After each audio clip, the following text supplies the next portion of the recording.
हमारी गौशालाओं में गौशाला बिक जाएगी अगर लिख दिया तो। Not possible, not possible. तो फिर गाय की प्राण प्रतिष्ठा कहां है? वहां है, हमारे यहां नहीं है। हमारे यहां होना बाकी है। क्यों है वहां?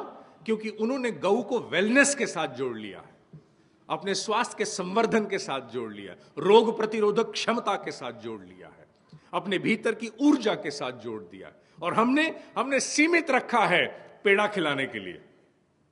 ये क्या है? ये जोत बुझ गई, क्या गऊ को खिलाओ। और फिर ढूंढते फिरते हैं, चाहे कार में बैठ के या पैदल पैदल, कोई गऊ दिख जाए, गऊ दिख जाए, गऊ दिख जाए, पेड़ा खिलाना है इसको। क्यों? फेंक नहीं सकते ना, इसके साथ हमारी भावनाएं जुड़ गई हैं, गऊ को खिलाना है। ये भाव अगर जागृत हो जाए तो आंतरिक पुष्टिवर्धन का वो प्रतीक सदा सदा के लिए जीवित रहेगा, जिसकी मान्यता ऋषियों ने दी है। अगर कामधेनु कहा गया था तो इसलिए नहीं कहा गया था कि गाय ऐसी गाय थी जिसमें से लॉकर खुलता था और जेवर गिरते थे, लॉकर खुलता था और हजार हजार के नोट गिरते थे। नहीं, we have wrong perception. Kamadhenu का अभिप्राय यही है कि उसके रोम रोम से निदान है, कण कण से कल्याण है, इससे अधिक कहीं नहीं है। कोई पशु, कोई व्यक्ति उतना सक्षम नहीं जितनी गाय सक्षम है। इसीलिए हमने उसको अपनाया, भैंस को नहीं अपनाया, बकरी को नहीं अपनाया।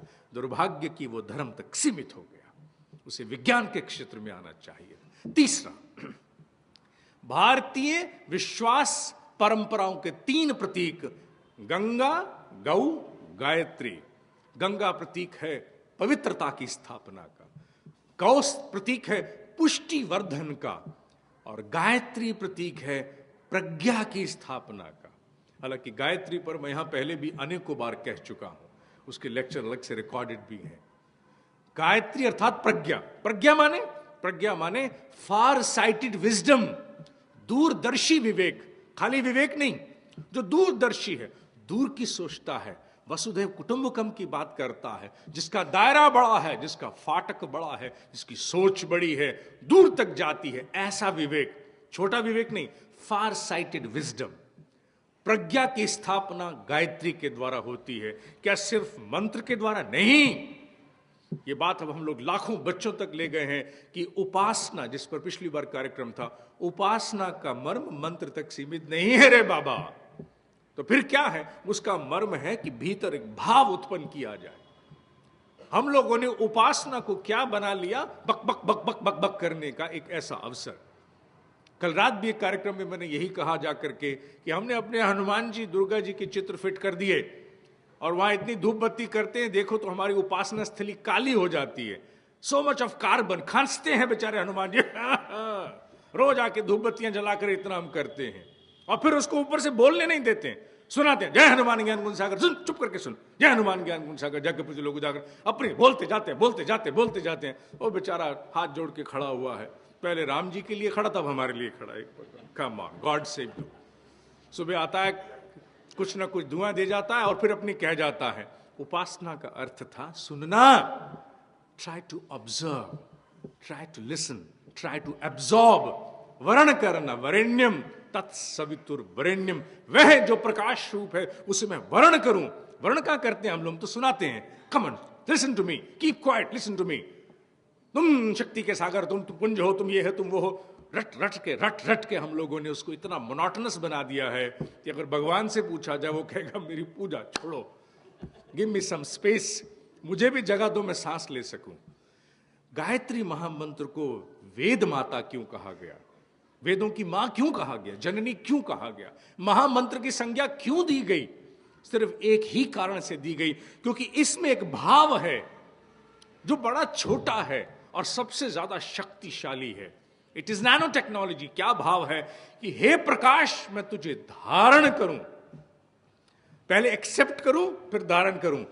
जैसे कहते हैं ना कि कमीज को पसंद कर लिया, बड़ी सुंदर कमीज है, खरीद ली, पहना नहीं, अर्थात वर्ण कर लिया, धारण नहीं किया। और कमीज आप पसंद खरीद करके ले आए और वो टंगी रहे, और कोई पूछे आपने खरीदी थी, बहुत पसंद थी आपको, आपने पहना नहीं, बस पहन नहीं पाए, क्यों? मूड नहीं किया। तो यही गायत्री मंत्र में कहा गया, तत्सवितुर वरेण्यम, वर्ण करो। और भारत बाद में क्या कहा है? भर्गो देवस्य धीमहि।